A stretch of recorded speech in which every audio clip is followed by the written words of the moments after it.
देर रात अचानक ही पिताजी की तबीयत बिगड़ गई। आहट पाते ही उनका नालायक बेटा उनके सामने था। माँ ड्राइवर बुलाने की बात कह रही थी, पर उसने सोचा अब इतनी रात को इतना जल्दी ड्राइवर कहाँ आ पाएगा। यह कहते हुए उसने सहज जिद और अपने मजबूत कंधों के सहारे बाबूजी को कार में बिठाया और तेजी से हॉस्पिटल की ओर भागा। बाबूजी दर्द से करारने के साथ ही उसे डांट भी रहे थे। धीरे चला नालायक, एक काम जो इससे ठीक से हो जाए।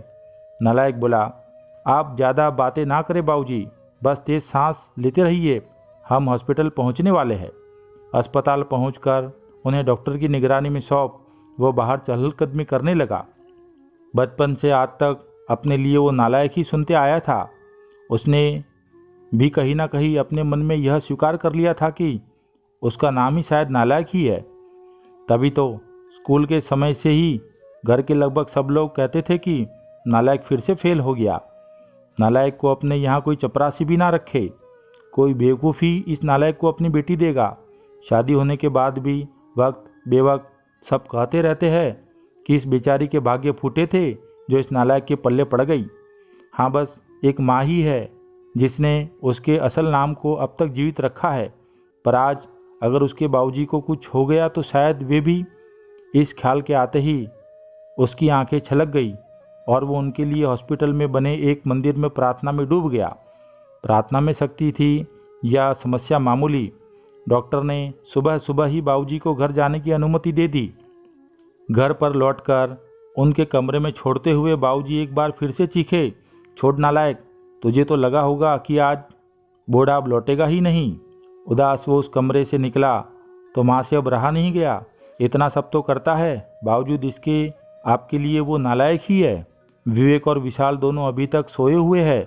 उन्हें तो अंदाजा तक नहीं है कि रात को क्या हुआ होगा। बहुओं ने भी शायद उन्हें बताना उचित नहीं समझा होगा। यह बिना आवाज़ दिए आ गया और किसी को भी परेशान नहीं किया। भगवान न करे कल को कुछ अनहोनी हो जाती तो। और आप है कि उसे शर्मिंदा करने और डांटने का एक भी मौका नहीं छोड़ते। कहते कहते माँ रोने लगी थी। इस बार बाबूजी ने आश्चर्य भरी नज़रों से उनकी ओर देखा और फिर नज़रें नीची कर ली। माँ रोते रोते बोल रही थी, अरे क्या कमी है हमारे बेटे में। हाँ, मानती हूँ पढ़ाई में थोड़ा कमज़ोर था, तो क्या सभी होशियारी होते हैं। वो अपना परिवार, हम दोनों को, घर मकान, पुश्तैनी कारोबार, रिश्तेदार और रिश्तेदारी सब कुछ तो बखूबी संभाल रहा है। जबकि बाकी दोनों जिन्हें आप लायक समझते हैं, वो बेटे सिर्फ अपने बीवी और बच्चों के अलावा ज़्यादा से ज़्यादा अपने ससुराल का ध्यान रखते हैं।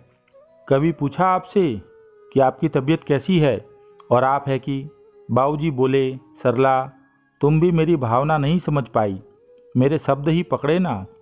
क्या तुझे भी यही लगता है कि इतना सब होने के बाद भी इसे बेटा कह के नहीं बुला पाने का, गले से नहीं लगा पाने का दुख मुझे नहीं है? क्या मेरा दिल पत्थर का है? हाँ सरला, सच कहूँ दुख तो मुझे भी होता ही है, पर उससे भी अधिक डर लगता है कि कहीं ये भी उनकी तरह ही लायक ना बन जाए। इसलिए मैं इसकी पूर्णता का एहसास इसे अपने जीते जी तो कभी नहीं होने दूंगा। माँ चौंक गई। ये क्या कह रहे हैं आप? हाँ सरला, यही सच है। अब तुम चाहो तो इसे मेरा स्वार्थ ही कह लो। कहते हुए उन्होंने रोते हुए नज़रें नीची किए हुए अपने हाथ माँ की तरफ जोड़ दिए, जिसे माँ ने झट से अपनी हथेलियों में भर लिया और कहा, अरे अरे, ये आप क्या कर रहे हैं? मुझे क्यों पाप का भागी बना रहे हैं? मेरी ही गलती है, मैं आपको इतने वर्षों में भी पूरी तरह नहीं समझ पाई। और दूसरी ओर दरवाजे पर वह नालायक खड़ा खड़ा यह सारी बातचीत सुन रहा था। वो भी आंसुओं में तरबतर हो गया था। उसके मन में आया कि दौड़कर अपने बाबूजी के गले से लग जाए, पर ऐसा करते ही उसके बाबूजी झिप जाते। यह सोचकर वो अपने कमरे की ओर दौड़ गया। कमरे तक पहुंचा भी नहीं था कि बाबूजी की आवाज़ कानों में पड़ी, अरे नालायक, वो दवाइयाँ कहाँ रख दी? गाड़ी में ही छोड़ दी क्या? कितना भी समझा दो, इससे एक काम भी ठीक से नहीं होता। नालायक झटपट आंसू पहुँचते हुए गाड़ी से दवाइयाँ निकालकर बाबूजी के कमरे की तरफ दौड़ गया। कहानी अच्छी लगी हो तो वीडियो को लाइक कीजिए, अपने दोस्तों यारों के साथ शेयर कीजिए।